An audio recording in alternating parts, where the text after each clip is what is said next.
हुई है।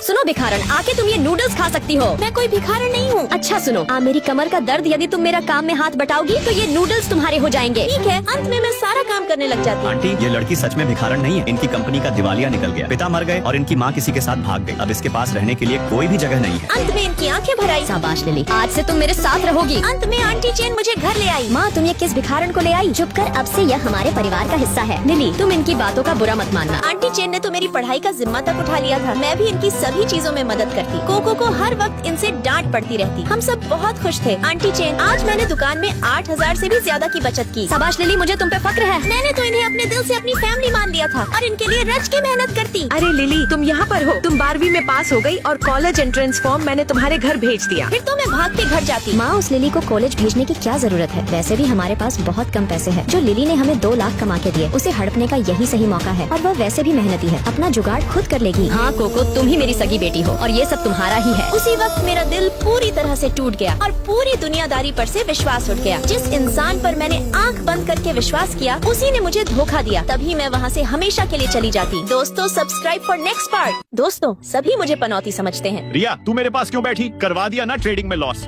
ओई माँ, ओ नो, मेरे सारे दांत टूट गए। तुझसे कहा था ना इस रिया से दूर रहने को। इसके पास जो भी आता है वो बर्बाद हो जाता है। दोस्तों, मैं शुरू से ही अनलकी हूँ। मेरे पैदा होते ही बधाई हो, लड़की हुई है। अरे वाह प्यारी गुड़िया, बड़ी होकर मेरी कंपनी संभालेगी। हेलो, क्या मेरी फैक्ट्री में आग लग गई? दोस्तों, स्कूल के दिनों में भी वाह माया, कितना सुंदर ब्रेसलेट है, दिखाना एक बार। अबे पनौती, कर दिया ना गुम।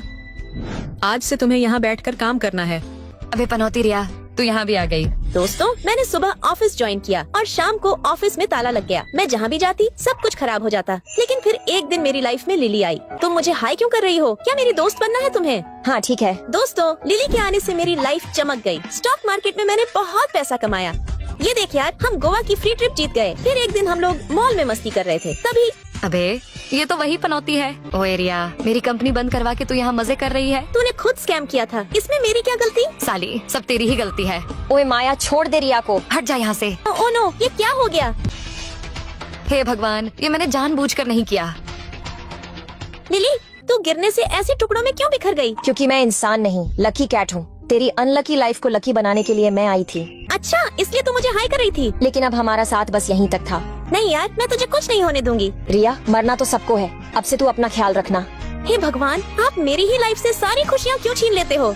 ऐसे कैसे तुम इस पास को नकली बता सकती हो? ये मेरी कंपनी का पास है, तुम्हें इसके बारे में नहीं पता। इस पत्थर जैसी चीज को दिखाकर तुम मुझे बेवकूफ बना रहे हो। शूटिंग तो कब की खत्म हो चुकी है। मुझे लगा तुम नई हो तो टाइम से आओगी, पर पहले दिन ही तुम्हारी ये हरकत है। यहाँ इतना हल्ला किसने बचाया हुआ है और तुम मुझे गुड मॉर्निंग क्यों नहीं कर रहे हो? सॉरी सर, मुझे माफ कर दीजिए, मैंने आपको पहचाना नहीं। तुमने मुझे बताया नहीं? तुम्हारा भी कोई बॉस है? अरे ये तो वही घटिया आदमी है। जवान संभाल कर बात करो, ये इस कंपनी के ओनर। वहाँ तुम्हें बताया तो था, पर तुम तो सीधा मेरी पिटाई करने में लग गई। तुमने हरकत ही ऐसी क्यों की? मेरा विश्वास करो, मैंने ऐसा कुछ भी नहीं किया था। मैं तो बस वहाँ इस पत्थर की फोटो खींच रहा था। फोटो खींचते खींचते अचानक तुम आगे आ गई और हमारी टक्कर हो गई। मुझे माफ कर दीजिए, मुझसे गलती हो गई। अगली बार ऐसी गलती नहीं होनी चाहिए, वरना बाहर निकाल दूंगा। आज तो पूरी लगन से काम करना होगा, क्योंकि स्क्रिप्ट पढ़कर बोलने में कोई दिक्कत नहीं होनी चाहिए। लिया, इसे छोड़ो सर, आज तुम्हारा टेस्ट लेंगे। क्या टेस्ट? जो सर तुम्हें कहेंगे वही तुम्हें करना होगा। अब चलो। अबे इसकी माँ का भोला चेहरा, ये मुर्गा है कि डायनासोर पकड़ा ही नहीं जाता। कितनी गंदी बदबू आ रही है यहाँ से। एड को बनाते हुए इतना मजा नहीं आता